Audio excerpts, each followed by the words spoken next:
Taiko it's a way for me to express myself. I have a lot of fun playing Taiko, so it's a kind of way for me to give energy to others.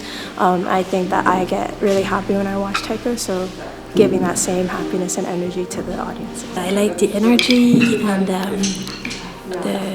vibration of the drum and the rhythm, so it's a happy time.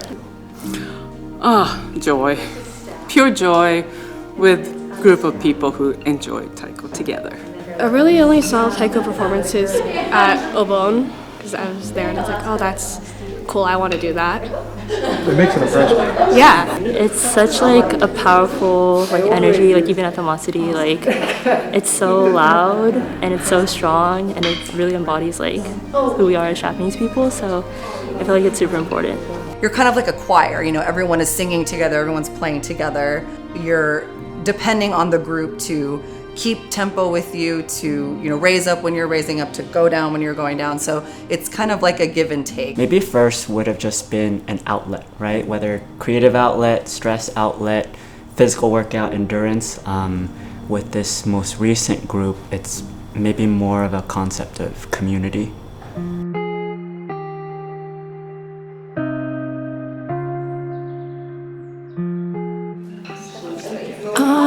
I don't know. I love Taiko, right? I will do it until I can no longer play.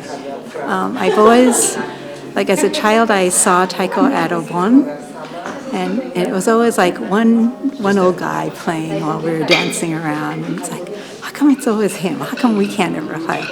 And then someone once came to our church and said, oh, I want to teach Taiko here, and so we were able to learn, and then from the church we moved here, and we've been here ever since, I think 91 or 92, something like that. From Venice? We were at the West LA Buddhist Church. Oh, this came from West LA. I didn't know that. We started there as Tenku Taiko, and now we're here as Koshin Taiko.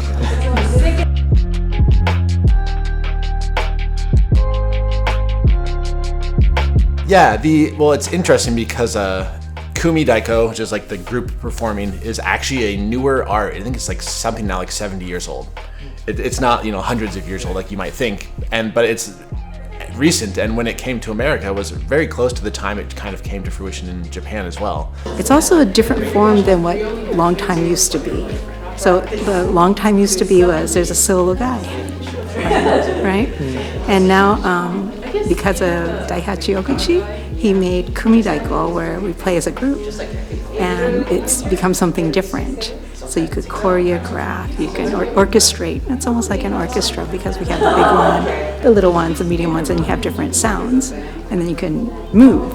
So there's dance elements in there. But Taiko, as we know it now, ensemble drumming, is really an American thing. It's a Japanese-American thing that happened, and it was always open to people of all ages, all ethnicities. It's a nice camaraderie, and we're all different walks of life, different ages, you know, different ethnicities, but learning, you know, Japanese Taiko drumming is what, you know, brings us all together.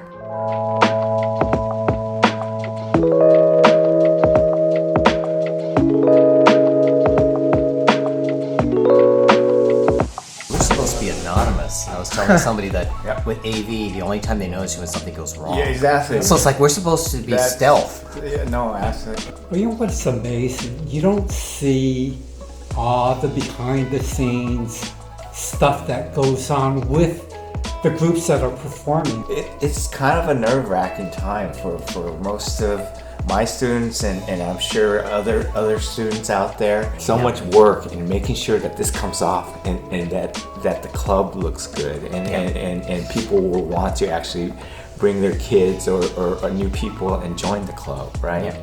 And that's where our responsibility starts. And if we drop the ball and make them look bad, we do hear about it, and Norman and I have done that before.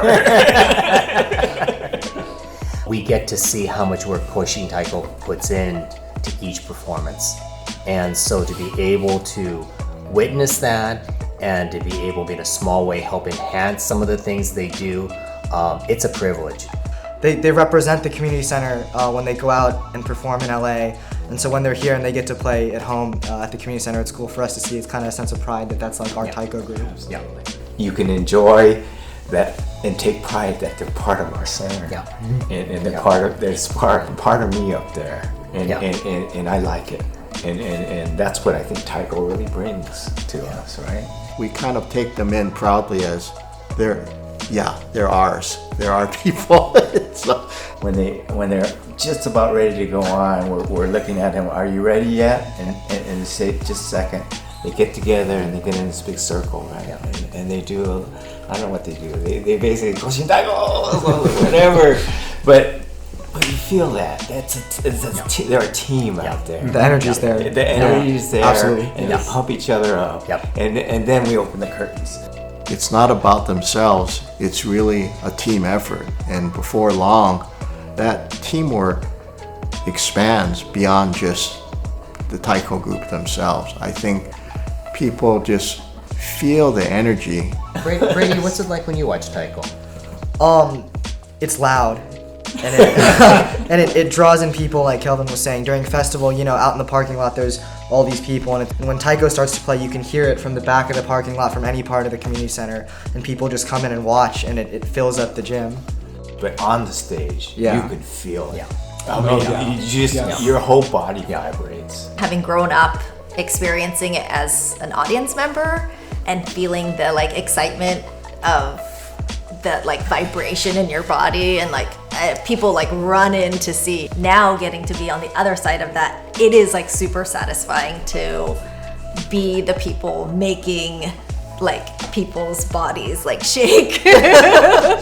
It's stability, you know, having a home ground to practice, always stable, you know, and then we get invited to like Natsumatsuri, Summer Festival, or Shinnenkai, so we get to show the community what we do. So that's a great to have a home. Taiko is from the heart, okay? It's the actual heartbeat. So that's how the activities kind of move around from the beat of the heart. Especially with that first strike of the drum, right? I think it both grounds you and it also unites you with not only as an audience listening to the players, but also it's how the players connect with you as well. So I think even through just the sound, right, is how you get united as a community. I actually kind of started crying because I remembered being little, like 6, 7 years old, and just wanting so bad to play that drum. And then like I actually got to do it. Bon Odori is so special because it's like everyone knows these dances and everyone's just together. I think that really is what it comes back to. And then like knowing you're that thread, that beat underneath all of it. You're enabling people to like experience this joy as they dance. I'm always like excited to volunteer for the drum. Like I'm like, dancing's great. I did plenty of that as a kid. Like I'd rather now like, I get fulfill my adult dream of like, playing this drum. Yeah. So fun. Normally, the Taiko is the first thing that opens up any of the events that we have.